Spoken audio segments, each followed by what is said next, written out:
Hello, everyone, and welcome to today's webinar, How to Boost Response Rates by 20x in Times of Uncertainty. I'm Claudia Tarico, editor at Demand Gen Report, and I will be your moderator for this presentation. All right, during and after today's session, please follow along and share your thoughts and feedback with us on Twitter and LinkedIn using the hashtag #COSeries. All of our Twitter handles are right here on your screen, so please message us on social media. We look forward to connecting with you. You'll also actually be able to tweet directly from within the On24 platform, and I'll show you where in a second. And one last thing, if you haven't done so already, please join more than 60,000 subscribers to our weekly newsletter by subscribing to demandgenreport.com today. Okay, I'm going to go through a few housekeeping slides. For today's presentation, we're using the On24 platform. And during the session, you'll be able to access all of the information that you need on this platform toolbar.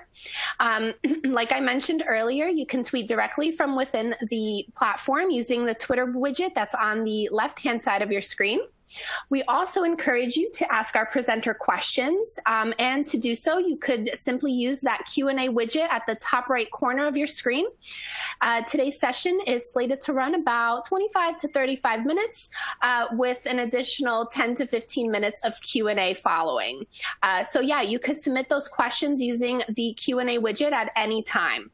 The session today is also being recorded, so all of our attendees will receive an archive link to the presentation, so you could go back and review it and share it with your colleagues. We also welcome you to let us know how we're doing so we could continue to improve the level of value that we provide to you with our webinar series. So please take a minute to take our quick survey that will automatically launch once the session ends. You could actually also pull up, complete, and submit the survey at any time during the webinar by clicking on the survey icon circled here at the bottom of your screen. So before signing off today, please take a moment to complete this quick questionnaire. Alrighty, so now I'm ready to introduce our featured speaker for today, Randi Barshack of RollWorks. With over 20 years of experience building and scaling global marketing teams, Randi has established brands and categories across a variety of sectors. As a contemporary marketer and creative storyteller, Randi has worked in TV and film production and was a multimedia producer. She is currently the Senior Vice President of Marketing at RollWorks, which is a division of NextRoll. The solution provides ambitious companies an account-based platform to align their marketing and sales teams and confidently grow revenue. So we are in very good hands today. Without further ado, I'm going to pass things over to you, Randi, so you can take it from here. Thanks so much, Claudia, for that introduction. So as Claudia mentioned, I'm going to talk about some things we've done during these times of uncertainty to boost response rates up to 20 times. You're going to have to wait till the end, though, to get to the campaigns, because first I'm going to actually talk about something I'm really passionate about, which is storytelling. I'm going to talk about some of the basics of storytelling. And the reason that's important is because those basics change dramatically during these times of uncertainty. And I'll talk about how we've been able to shift our story and how that in turn has been able to result in a massive uptick in the responses that we've had to some of the campaigns that we've run. And then I'll walk you through the results. So if you hang on for the next 20 minutes or so, you'll get to the payoff of how we actually got to that ROI. So start just really quickly. Claudia gave a pretty thorough introduction about my story and my background and how I came to love storytelling. I had a degree in Japanese studies and filmmaking, and with the dream many years ago of being able to tell the stories of different cultures through things like film and video and TV, and actually ended up spending many years in Japan in production, working in TV and film production, and eventually even doing a stint with the Ministry of Foreign Affairs, producing probably what would be referred to as propaganda videos. And at the time, I fell in love with multimedia and the prospect of being able to tell stories in a non-linear way. So it was continuing this love of storytelling, but realizing that stories no longer had to be a TV program or a documentary that was airing. And that led me into multimedia production. So this was the boom years of CD-ROM production. This was the early 90s. I spent about 2 years producing the 100-year history of the Olympics. So I dug this gem up. This is Bruce Jenner holding a copy of the CD-ROM I produced, the 100-year history of the Olympic Games for the International Olympic Committee. Bruce Jenner was on the cover, on the back cover, for his gold medal in the decathlon. And he was a he back at the time, so we know how long ago that was. So that was, those are the big CD-ROM years. I moved to Silicon Valley in the late 90s and founded a tech company, an enterprise software company that spun out of SAP, and have been in B2B software ever since.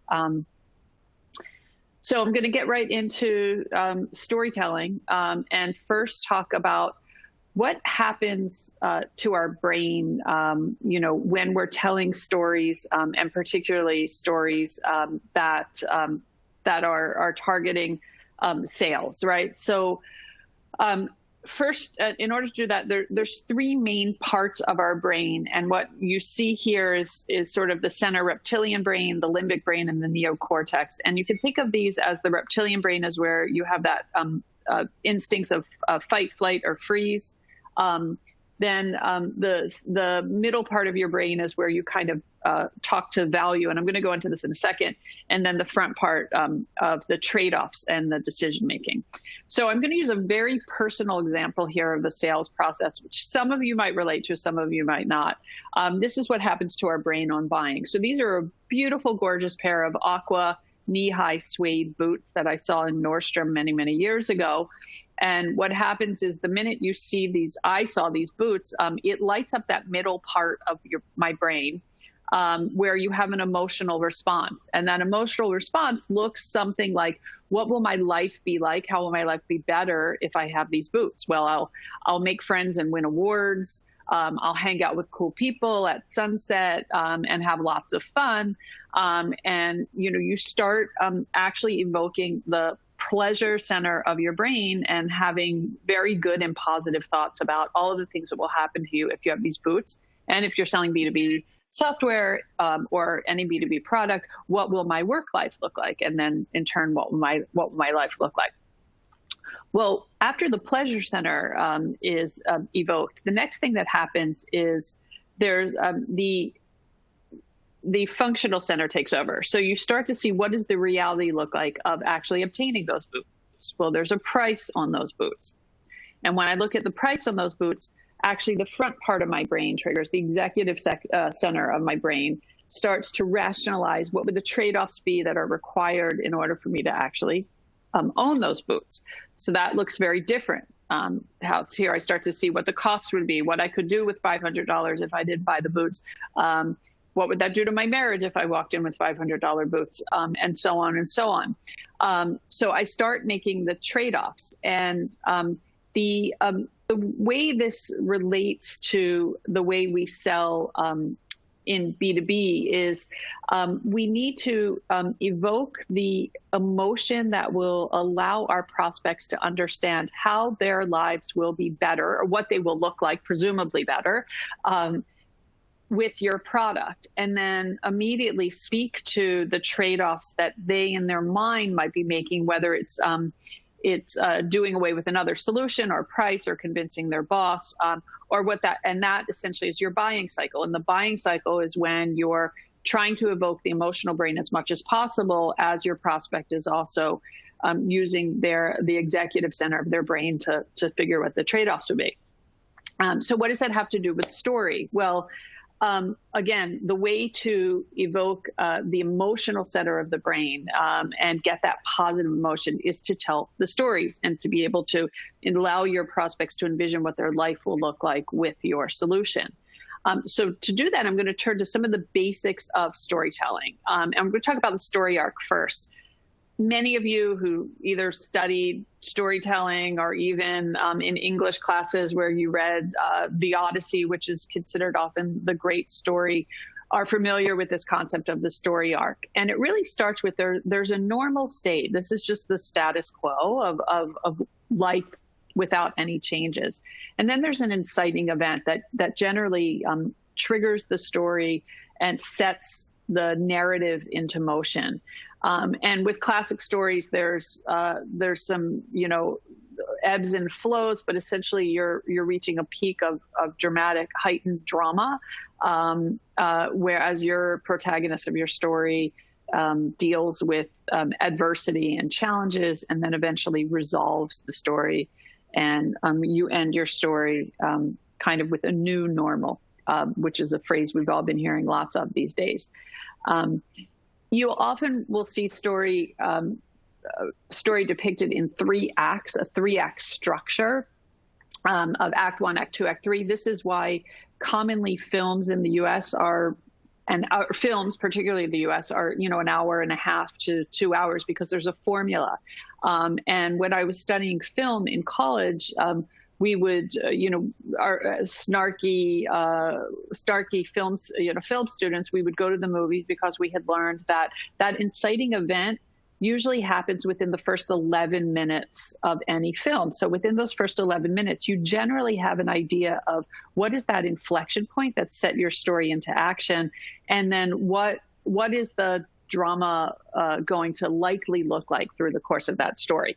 So just for fun, I thought I would pull some famous movies here throughout history and talk about that inciting event that you see in those first 11 minutes. So you see the young lovers meeting at the ball. You see the terrorists storming the tower on Christmas Eve in Die Hard.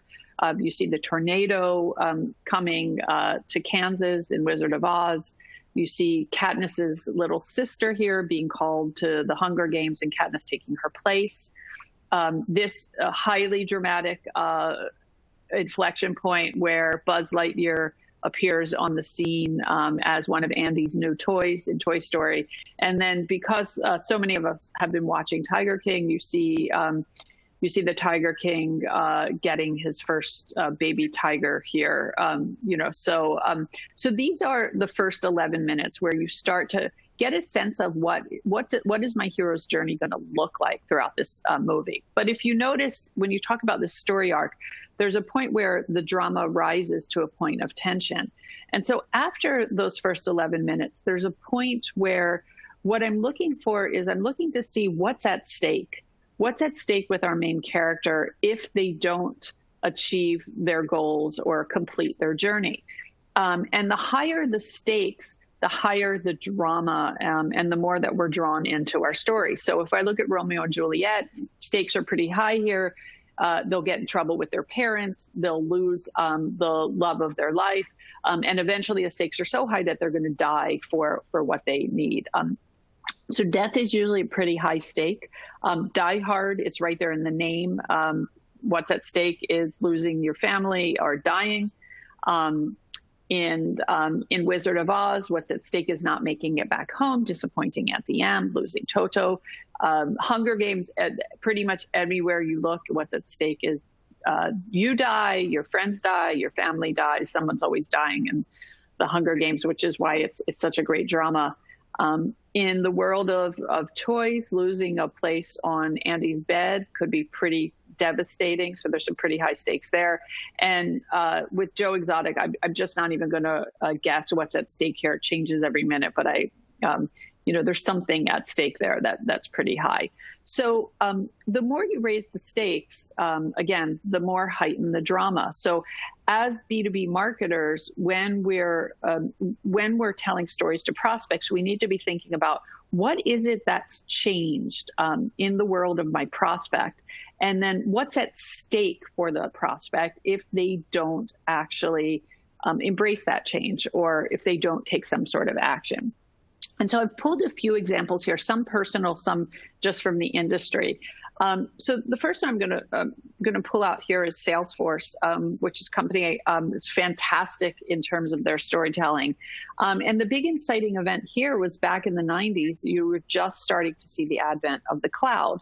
And Salesforce was able to, although they were selling at the time productivity software for sales teams, they really realized that inciting event was the advent of the cloud. And they were selling early on, and still are to a certain degree, aspiration, right? I'm going to be at the forefront of this thing from the cloud.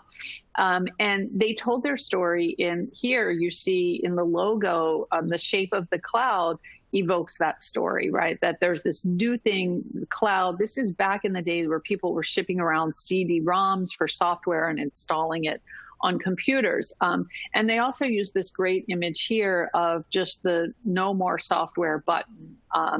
And what I love here is these are not big, heavy, heady words. These are shapes and, you know, a simple object, the software, and they're able to tell the strength of the story that the world has changed. This thing called software that we've been living and breathing with since the 70s is going away. And there's this cloud that is our new future, and, you know, come join the future. And they've done quite well with that.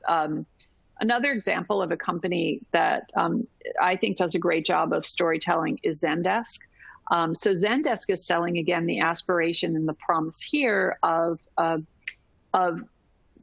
the time when they started, focus pretty much on the service desk. And it was very common, maybe not quite as dramatic in the pictures that I'm showing here, but it was very common for service desk professionals to have lots of sticky notes, and everything was urgent all over their desk, and I need things that you need to respond to. And so the concept of a desk that was clean was this promise of order and process in generally something that was pretty haphazard in terms of responding to tickets. And I love how they use this really clean visual here. It's a demo page, but this is very much what their homepage looked like, of the promise of just something where you can actually feel the deep breath that you would take of having this level of a clean desk and some process for responding to tickets and not having outstanding tickets all of the time.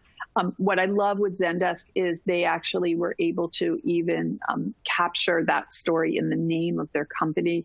It's very well aligned with the promise of what they're offering their prospects, and was a name they could grow into. Salesforce, again, a company that I have a ton of admiration for. You could argue the name Salesforce was somewhat limiting. Hasn't really held them back. I'm looking here at Salesforce Tower right out my window, so they've done quite well, but they're certainly have grown way more than being just a sales productivity platform, and can certainly do a lot more. So these are a bit more aspirational stories. The next example I have is from a company where I was running marketing, which was Figure 8, a company that helps produce training data sets for AI and machine learning. And a part of our story at Figure 8 was that we were not just providing training data sets or the ability to create training data sets for academics, which is where a lot of AI and machine learning had taken place, but in applications that needed to be commercialized. So in academia, AI needs to work theoretically. In the real world, AI needs to work really, and there needs to be accountability and a certain level of quality. And probably nowhere are the stakes higher than in autonomous vehicles, which was one of the sectors we sold into quite a bit. And so we were redesigning the website, and we kind of had an inside joke where I would always say I want to use imagery that makes it very clear that there's high stakes if the AI doesn't work, right? You need to make the AI work, but what happens if your training data set doesn't work?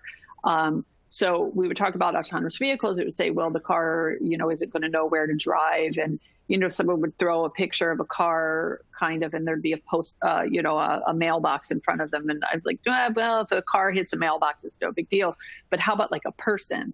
And then we would kind of play this game of raising the stakes. And what about a person in a crosswalk, or person at a crosswalk with a baby carriage, and so the baby carriage in the crosswalk became a joke that we never actually thought we would use. But when we were building the site, the designer put in this image as a placeholder as kind of a joke, and maybe to appease me. And it just looked so good because there's this really subtle subliminal story here of, AI not working. The stakes are pretty high here if it doesn't work. So this is a great example of selling aspiration, but also starting to sell some of the FUD a little bit of, things could be pretty catastrophic if you don't have a solution that's working for you.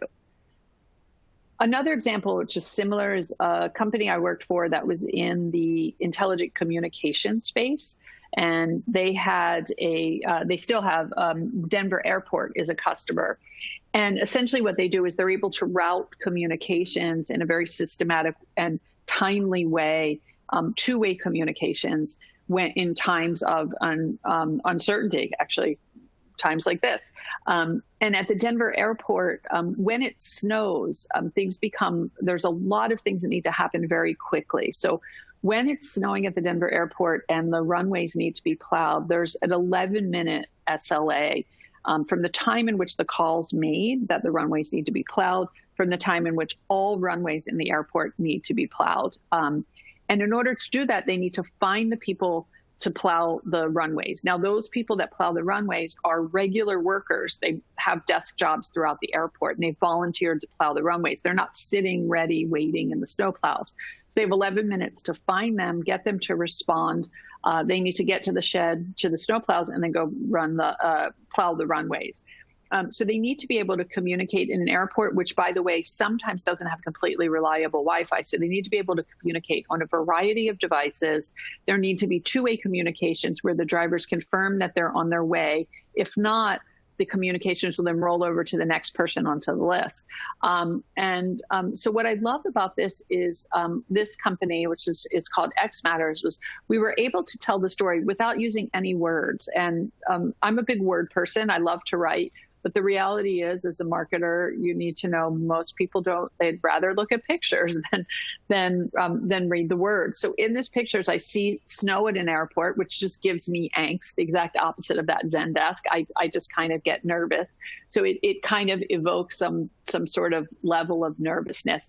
I also see the multiple devices on which I know there can be communication, which is very important for the prospects of companies like X Matters. I can see the two-way communication, so people confirming responses. And then I even see a pager, because sometimes again, your Wi-Fi might not be reliable and you need to resort to something like a pager.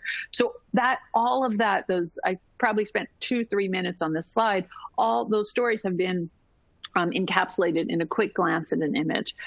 So I love that you can tell these pretty rich stories just using imagery rather than depending on the words and then just having a pretty picture to kind of echo the words, but you can tell the story. The other thing is storytelling isn't reliant just on pictures. You can tell stories through objects. So this next section, I'm going to talk about how we've told stories through objects. The same company I just talked about, X Matters.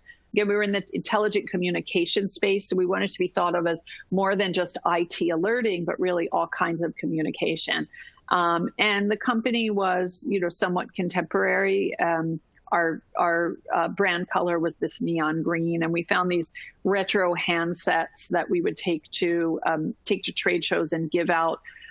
So they had a dual purpose. They would attract a ton of people to our booth. Sometimes it was like unfathomable how many people, but it was also a reminder of the story we were trying to tell. And it was an object that people would come and take back to their desks. And you see someone here someone used it for the calls they would get from X Matters when they had to jump on a conference call. It was a reminder of the story we were telling as a company without relying on words, or in this case, even pictures, right? So it was a way we could get our story out there. In the years I was at X Matters, we actually had tens of thousands of these handsets that we distributed either to customers or to prospects or at trade shows. So to imagine our story kind of spreading its wings. And on tens of thousands of desks, you see your story right there, front and center, reminding people every day of what you're doing. So this goes so much further than words. Another object is the company I talked about that I founded back in '99, a company called Tea Leaf, which took dynamic activity on the web. This was like we were able to track at the application level before there were companies that were able to do this. So back in 1999, we were the first company that could track web activities at the application level. So it was like tiny particles of activity coming from different disparate systems. We were able to piece them together and actually visually recreate a session of what happened. Tea Leaf is now owned by IBM, by the way, so they're still alive and well and part of IBM. But we told our story through the name. Tea Leaf was about sort of taking these particles of an event that had happened and being able to divine, a story through them. And we printed our tagline, which is "We see customers in your future," at the bottom of a teacup. So people would, again, sort of relate this object to our story. And even today, 20 years later, I will be in offices and spot Tea Leaf teacups sitting on people's desks. So there's no greater feeling as a marketer than knowing that your story is both serving utility and also is lasting for decades. Something that's a little more doable is your packaging and pricing. So for those of you that have studied Marketing 101 and you know about the 4 Ps, and pricing's right in there, and packaging, you're telling your story of who you define as your protagonist and what are their characteristics through the way you price and package a product. So at RollWorks, actually very recently, we rolled out 4 different packages for our solution. We're an account-based platform, but account-based marketing in particular is often associated with big, large enterprises. And we feel very strongly as a company that an account-based approach could and should be accessible to everyone. There's an argument that it's even more important if you're a smaller company or have fewer resources to be able to focus in the way you can with an account-based approach. So here we have a starter package, something like a starter package or a free trial, or easy access, self-serve. These are all ways you package and price your product in a way that makes it more accessible. So the way you package and name your product, even though sometimes we kind of rush to think these are foregone conclusions, you just kind of copy what everyone else is doing. It's really got to come from the story you're looking to tell and the characters you're casting in your story. In this case, we are sending a very clear message to the market that we believe that companies of all sizes should be able to access account-based platforms. And it's reflected in the way we package and price. We are the first account-based platform to have a monthly fee of less than $1,000. And that's very intentional as a part of the story we're telling. Something else that for this audience be really relevant is I've talked about using more than words to tell stories. At this recent B2B back in February, we actually used smell to tell our story. We were trying to kind of question the same old motions that marketers go through when approaching a trade show and just checking the boxes and going through the obligations and calling it a day. And we had this like amazing brainstorming session as a team. And we talked about the fact that certain things that we do before a trade show, trying to figure out a way of, you never get the attendee list, but you get the roles and you get the titles in the company sometimes. And you send out a mass email. So we talked about, does that work? Yeah, it doesn't really ever work. So why do we do it? So we really were questioning all the motions that people go into. And it was something that we came up with a theme of this insanity of doing the same things over and over and expecting different results. And the way we articulated that in our booth, we also talked about the giveaway, right? That everybody's got to have a giveaway. And apologies to anyone I might be offending, I came home with 15 pairs of socks for my son from the show because it was just sort of like, it was almost like everyone just has socks. So we said, okay, we're going to just call it out. There's sort of this obligation to have a giveaway at your booth. So we actually had these candles, and it said on the candles, obligatory vendor giveaway. Smells like an SDR is going to send me a mail. So we were just honestly talking about the fact that, someone scans your badge, and then, you get some giveaway, and then next thing you know, an SDR is calling you.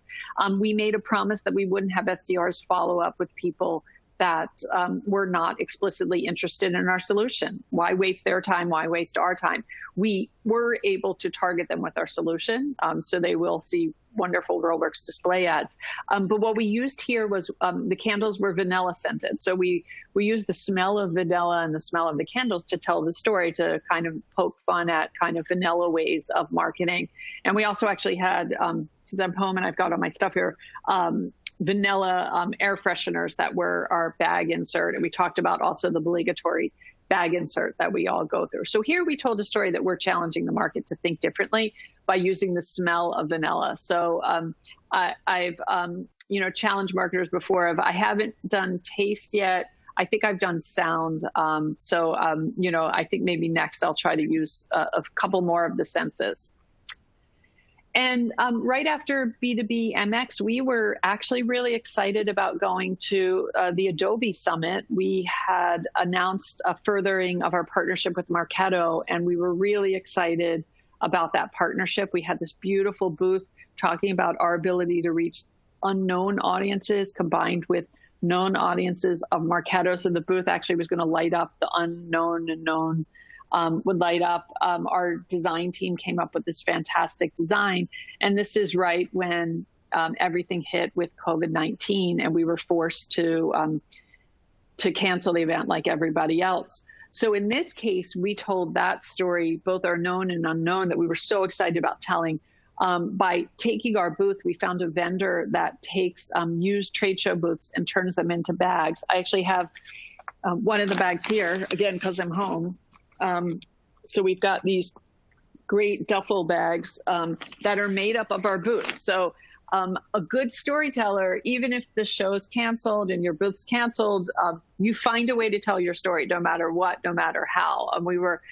So we have these bags that we'll be sending out to Marketo customers that are interested in our solution. And if any of you are using Marketo and interested in RollWorks, let me know. So I'm going to get back to storytelling for a second. So I've used some examples of sort of how to tell story through marketing efforts, but I promised to talk about times of uncertainty and what we did. So first I'm going to talk about what's going on in our brains right now, right? So in this sort of time where every day rolls into one another, there's this big inciting event, which is COVID-19, which has just overtaken our lives, and arguably probably the largest inciting event that I've seen in my lifetime, and probably most of us have, and hopefully will.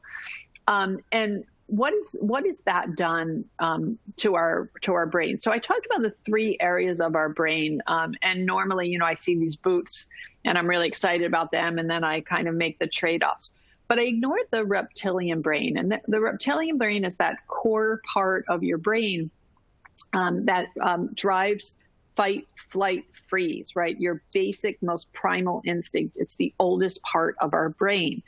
And so what we've been able to do at RollWorks is we've been able to shift our messaging from that aspirational, I want to grow, I'm excited about the future, and really speak to what's on people's minds every day, which is, I'm afraid, I can't leave my house, I'm afraid for my health, I'm afraid for my family, I'm afraid for my company, I'm afraid for my job, I'm afraid for my team, I'm afraid that my prospects are going to dry up. And then even if everything's good and you're just showing up for work and you're in a good spot, I'm afraid, that I still have to create demand in these uncertain times. And we don't even know where prospects are or how to find them, right? So no matter which way you look at it, people are kind of operating in a more primal, basic way. And the way to attract people is to speak to that reptilian part of the brain, I would argue, more than the aspirational or even heightened drama of the FUD, because everybody's living in fear right now. And so I pulled a couple examples that we've done. But before that, I found this example while I was out walking, and I really loved it. So this is a Mattress Firm store that obviously is closed right by my house. And I was walking by and I just giggled because I saw this ad for Purple Mattress, and it said, "Purple Mattress is here. Come inside and try." And I just thought, well, obviously I'm not coming inside. And even if you were open, there's no way I'd be, trying a mattress right now when, I'm scared to even touch a doorway. And I first thought, wow, they really, Mattress Firm kind of, and Purple, they really missed the mark here.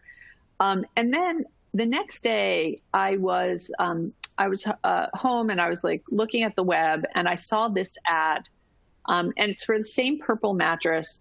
And it talks about, are you sitting a lot? Are you sitting a lot? Right. And this could not have hit a more primal pain point for me, because I never thought when I bought these hard Bluesite dining chairs that I'm sitting on that I would be spending 12 hours a day sitting on it.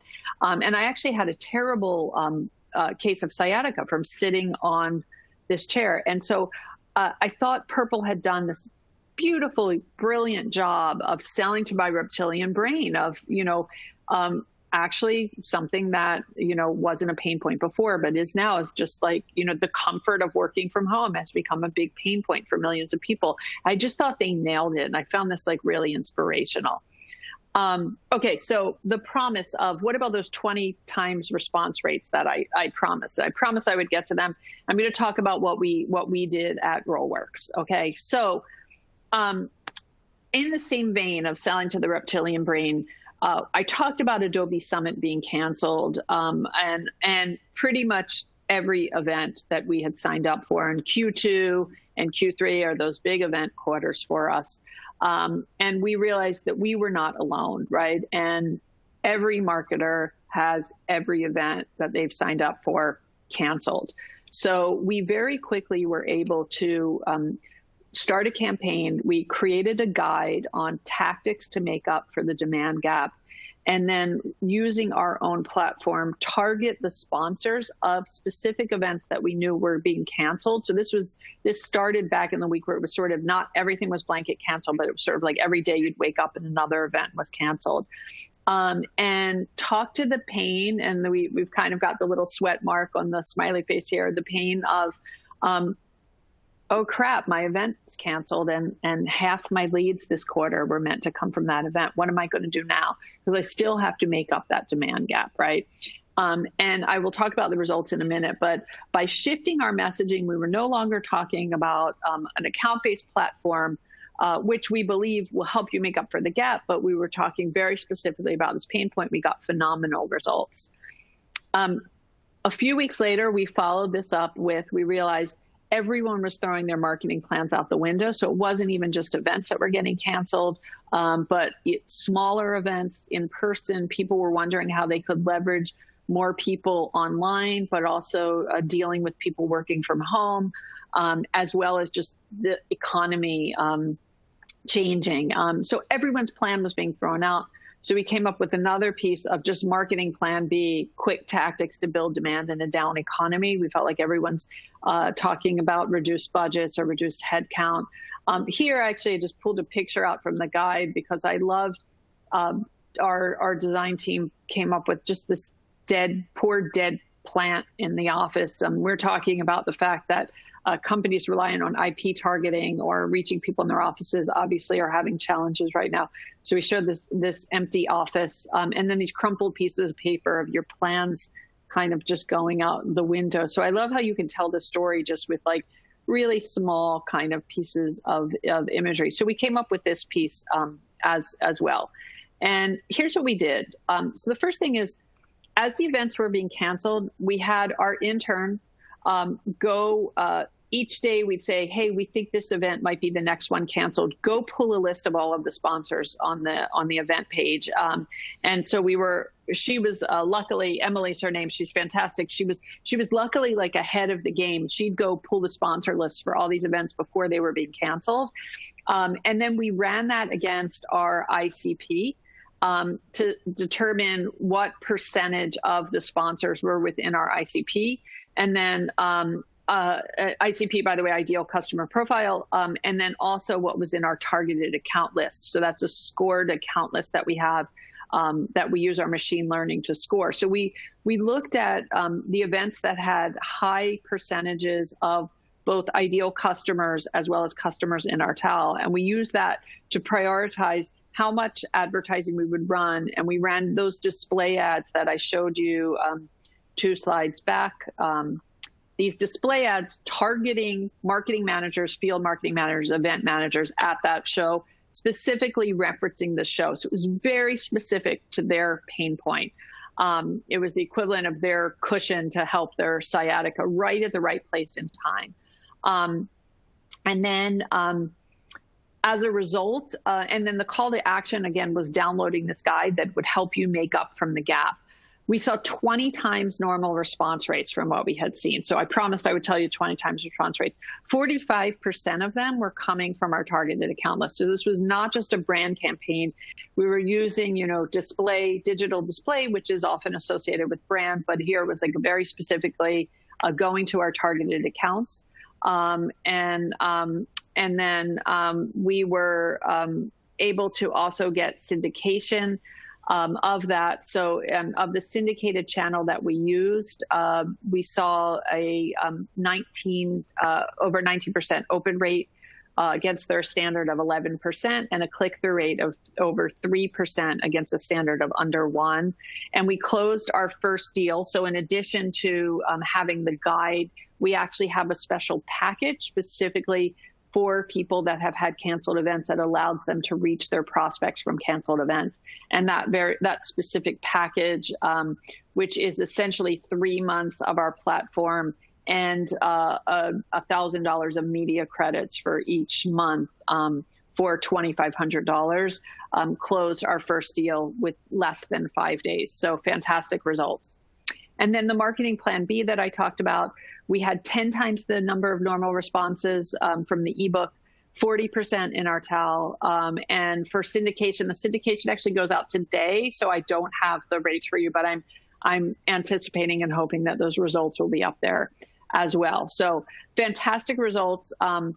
There were 2 things. So I talked specifically about we were speaking to the reptilian brain. It's really important to nail the messaging. And I would not have spent the first 5-6 of this session on storytelling if I didn't believe in order to get there, you have to know how to shift your story to meet your prospects where they are today. And this instant sort of spring of 2020 is very different than where people's heads were at in January.